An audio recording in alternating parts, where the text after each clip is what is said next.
Welcome back to a 3-4 video. Today I'm just prepping up the engine bay a little bit. It snowed a little bit, so I'm just doing some minor stuff. The main thing you need to do on this engine prep, you got to remove this plastic dust cap, which goes on your steering cap. It really helps if you have some kind of like Dremel saw. Just zip it right through. So throw this away. This heat shield, it's like that right there. Something like that. And you need to remove this heat shield. Last time I did it, I didn't remove it, and I had to fight it when the engine with the 3.4 was already on it. It was super difficult, but I managed. So now you learn from your mistake. You remove this. If you don't remove this, the 3.4 is gonna have issue with the downpipe. All right, so remove this, throw it away. There's another heat shield right here. This one you don't need to remove. You just need to hammer it all the way back to the firewall, and that's pretty much it as far as what you need to do. The other thing happened was I wasn't able to get the fuel line out when I was pulling the engine, so I ended up cutting it. So now I have access to it right here. This hose is connected to the hard line, and I'm gonna try to remove it. Hopefully it didn't strip or anything like that. Make sure everything's nice and good.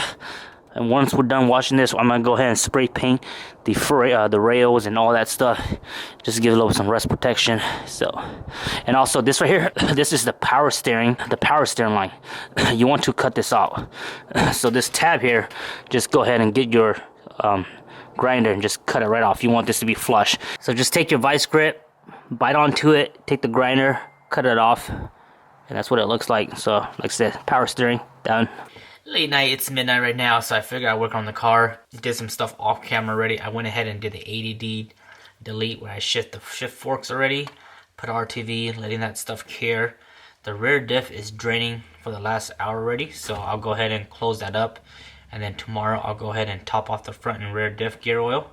And then I went ahead and removed the front bumper valance, the bottom valance, because that was already damaged. Looks good. I like it like that. I don't mind. We'll go ahead and spray paint the front cross member so it's nice and black. And then I went ahead and started the interior. I found out that I had a spare 10K resistor. So I ordered one already, but I'm gonna go ahead and do the Tach mod. You have to put a 10K resistor on the back of the Tach. Went ahead and removed the cluster already, the gauge. And I'll show you guys where you do that part here in a bit. So let me go ahead and remove this piece. Getting to the cluster, the gauge is pretty simple. It's not hard. Just lots of Phillips head and stuff like that. A lot of meticulous work, so be gentle. It is plastic. I broke one of the tab, but I think I still have a spare one. This one here is not in the best shape. It's cracked down here a little bit. So I think I have a spare glass, or the front face. So I might go check that out in a bit, and then I'll put this assemble back together. Pretty simple. You pop out that front cover. Once you pop that out, you have access to the Tach. And then to unbolt the Tach is just 2 bolts, 2 screws, well 3 screws right in the back, 1, 2, 3. Pop those Phillips head, and then the Tach will come out. So be very gentle with it. 165, 421. Be very simple. This be very gentle. This is all electrical stuff. Don't use power tool. Don't use any crazy stuff. Simple hand. Be patient too. If you don't know how to solder, maybe take it to somebody that knows how to solder, because you do have to solder the 10K resistor. It's just like welding, but on a smaller scale and smaller precious metal. So pop these 3 Phillips heads out. Once you do that, the Tach just falls out. So this is the Tach right here. If you guys are on a 3.0, don't ever let your Tach see 6000 or redline. That's how you blow head gaskets. So keep it below 4000. All right, guys. This ain't no VTEC. It's a precious little 3.0. On the back of this Tach here, now you have access to it.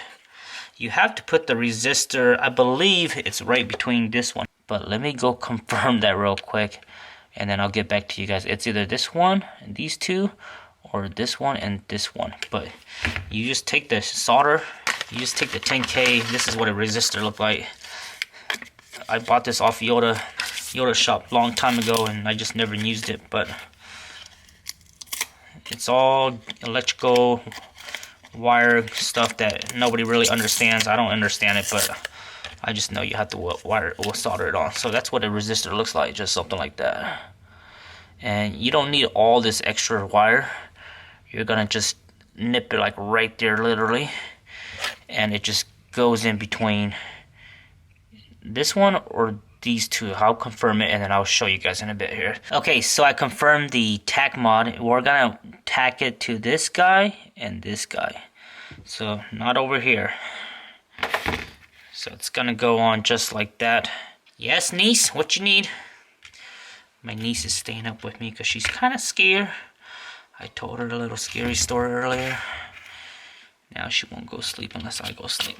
I'm not the best guy to do soldering. So let me do one side first. Too much light here. Has to be a 10K resistor, guys, so don't mess up.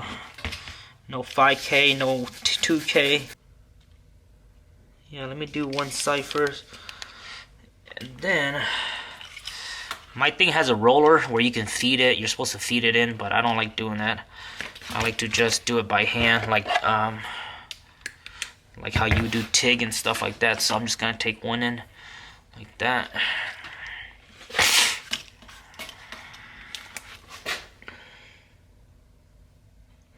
All right, it's nice and hot. Boom, that's in. So that one's in. Now we just need to, we'll cut the excess piece. So this is the excess right here. We'll cut that off. So take your little nippers of choice,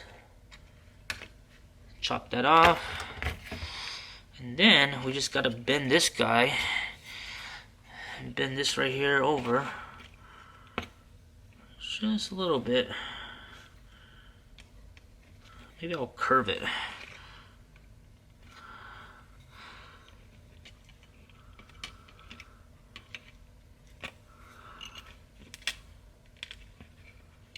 It doesn't have to look pretty, guys. You're not gonna see this. It's all under your tack. So that looks good right there. Let me go ahead and weld that back in there. I call it welding just because I'm used to it, but it's soldering. So nice and hot.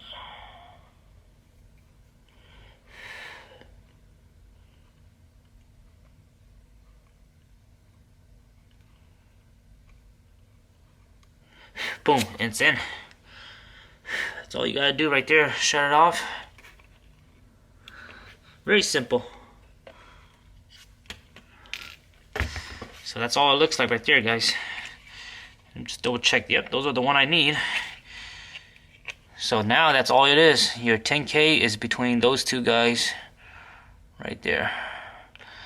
Now this will now make your tack work when you do the 3/4 swap. So pretty simple, nothing crazy. If you don't have a tack on your gauge, you don't need to worry about this. And it is nice to have a tack because, you know, we're 5-speed. If you're automatic, I guess it doesn't really matter. But so that's it. Go ahead and put this back on, and that's pretty much it. Brand new day. So last night we did the tack mod, and then after that I took my dashboard and washed it inside because it was just so dusty. Let that dry overnight. So went ahead and installed all the front inside already. And then also last night we drained the rear diff. So I already went ahead and put new diff oil on the front and the rear. Went ahead and put 85 140, which is what I usually use because that comes in a 5-gallon. So that's all done already.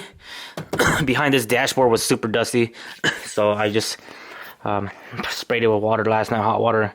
So everything's all done. So tack mod's done. Interior is pretty much done. Not to do anything else no more.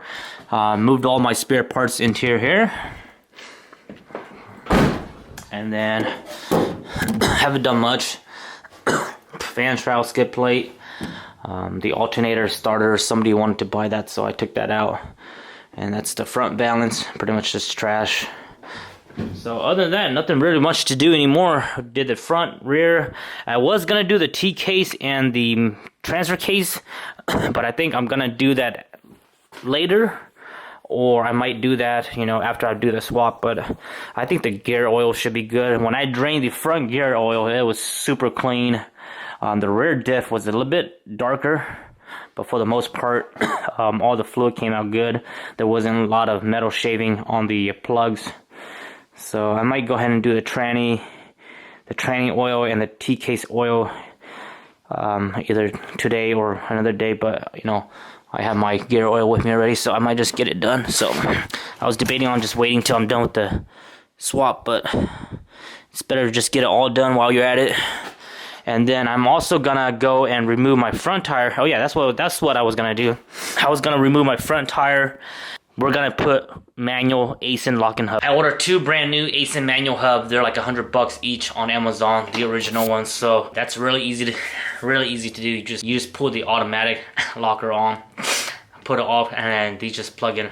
So I might go ahead and do that today. So maybe I'll go ahead and change the gear oil, get all the gear oil done, because that stuff is just so stinky, messy, smells disgusting.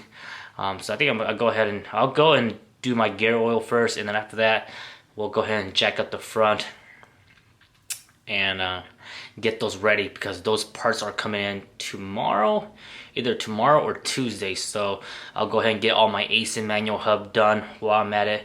Now this isn't part of the 3/4 swap, but it's things that I'm doing while I'm at it and while I'm here, so I'm gonna do that.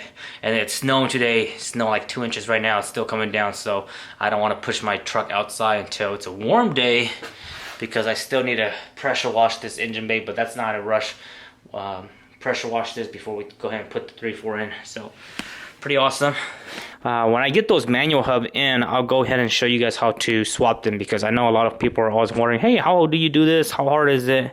And it's a pretty easy job. So once I get that part in, next couple of days, I'll show you guys that. I ended up checking the tranny gear oil and the I checked the T-case gear oil. The gear oil was still good. I opened up the fill plug and a little bit came out. It's still nice and crispy golden, so I'm not gonna replace that.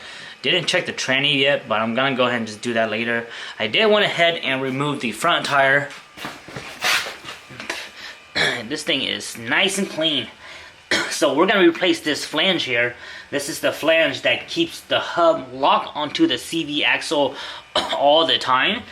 And we're gonna put IFS or IFS manual ASIN hub. If you guys put manual hub, stick with the ASIN hub. Don't go with any other brand. Spend the money, go with the ASIN hub. And then also, while we're at here, we're gonna go ahead and replace the CV axle bolts. The bolts holding the CV axle on the diff side is held by 6 studs, like these guys here. And what you do, a little trick is you can punch 2 of those out. Make sure you punch 2 that's next to each other. Punch 2 of those out.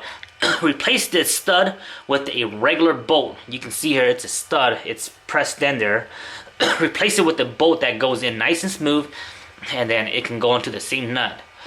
Now, when you do that, let's say in the future when you want to change your CV axle, you can just take those 2 bolts out, undo the other nuts, and then the CV axle can actually slide out easier from the diff side, instead of having to push the CV axle all the way out to clear these studs, if that makes sense. All right, so that's a little trick for all the IFS folks. We ain't gonna sass this truck. We're not gonna sass it with a solid axle swap. We're gonna keep it on the IFS platform because it's a daily. So I wanted to do this just because in the future I might have to replace the CV axle boot. The boots looks really good. It's not rip or anything like that. It does have some age and cracking, but for the most part it's not rip. Tie rod still looks good. Ball joint still looks good. It does have some age and wear to it, but it's not cracked or anything like that. The only thing that I am replacing is the idler arm, which is on the passenger side. It just looks rusted, and I know it's aftermarket, so I went ahead and ordered a brand new OEM one already. I didn't want to go with aftermarket because the aftermarket is like half the price of an OEM, so you might as well just spend the extra bucks and buy OEM, because those idler arms, they'll last a long time if you buy OEM. And if you keep it on the stock platform. Now, if you put bigger tires, then you will definitely wear those idler arm out pretty fast. So I'm gonna go ahead and run to the hardware store, get 4 of the bolts, and then 2 on each side. You can replace it. You can use the same nut. It doesn't really matter. The same nut. And then this bolt here is the M12, and the pitch is about, I believe it's a 125 pitch. Looks pretty fine thread. And then this length is about 25 mil to 30 mil. So get an M12 1.25, 25 mil at the smallest to 30 mil at the longest, and then you can use the same nut here. So let me go ahead and run to the hardware store, get this done, and then get the we'll do the ASIN manual hub another day. I'll make a separate videos, but this will conclude this video. I'm not gonna film me doing this because this is pretty self-explanatory. You just loosen these are 17 mil, and then punch out the stud pretty easy. So this is gonna wrap up this video. See you guys on the next video. Bye bye.